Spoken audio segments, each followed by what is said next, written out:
We finally have the official trailer for Outlander Season 8, so let's talk about it. This season is one that I'm going into kind of completely accepting that I cannot predict what's going to happen. But this trailer does a great job of giving us a little bit of a teaser of what's to come without really giving too much away.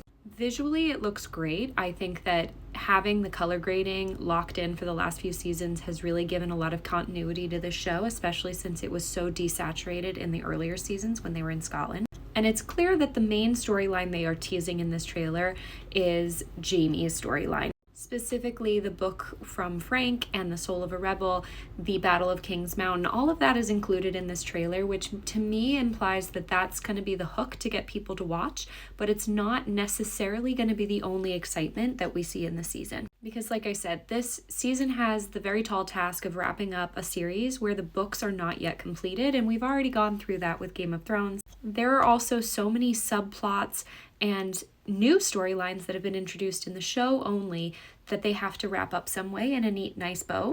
That includes the storyline with Fanny that I have absolutely no idea how they're going to pull together. There's a ton of stuff going on with William that I think they'll likely omit a lot of and then merge some of the storylines together for him for. We got previews of Roger and Bree and none of the kids, so nothing of what Jemmie and Mandy are going to be doing during this season. But we also got teasers for all of the other kind of children of Jamie and Claire and what we might see of them in this season. But that's not to say that we're going to get a lot of screen time with them either. And frankly, I don't know that we will. I think that they're going to send these two off for a good amount of time. These two will probably come back early on in the season through the time travel storyline that they have. And then Marcelly and Fergus, I really only expect to see them for a couple of episodes, most likely. And I hope I'm wrong, because if this is the only time we see Fergus and Marcelly, I will be really, really sad. But I'm surprised that they're giving this much away in the trailer, although it is meant to entice us into wanting to see what happens. But this shot in particular, I can just tell is going to be heartbreaking. There's also a lot of obvious emphasis on Claire's hair and her healing powers.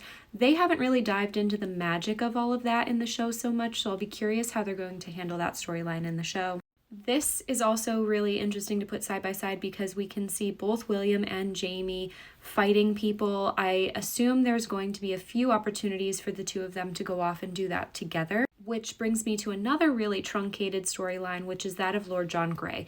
And he's spends a lot of time off screen, not in front of us in the book. So I'll be curious if they're going to utilize him differently in the show, or at least change what happens to him to, again, truncate it a little bit and clean up the storyline. Because we know William is very much tied up in the Lord John Grey of it all, but we've also seen that they've cast Minerva, and I don't know if they've cast anyone for Benjamin Grey. So a lot of that plot is going to be shuffled around quite a lot.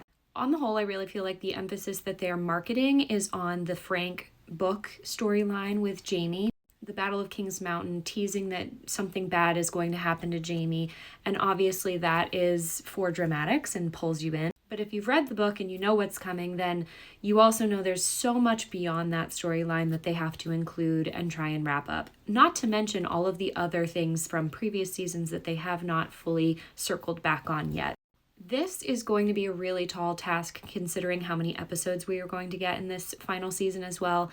I do expect it to be kind of a breakneck pace at certain times, and I am going into this season expecting that, so I don't feel that I'm going to be as disappointed when we get a lot of those changes that feel like they're not fully fleshed out. But this is a story that's very much captured us all because of this relationship here between Jamie and Claire. And so if they really put an emphasis on their love story and making that feel like it has this really beautiful cyclical ending, I think that I myself can be happy with how the show is deciding to end it and separate it from how the books will. And we get all of these little tiny nods to the books in the visuals here.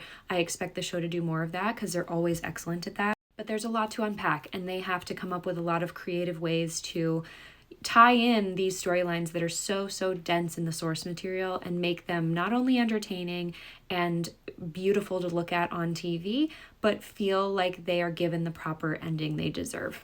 Like I said, it's a tall task, but I will be tuning in every week, and I can't wait to see how they pull it off.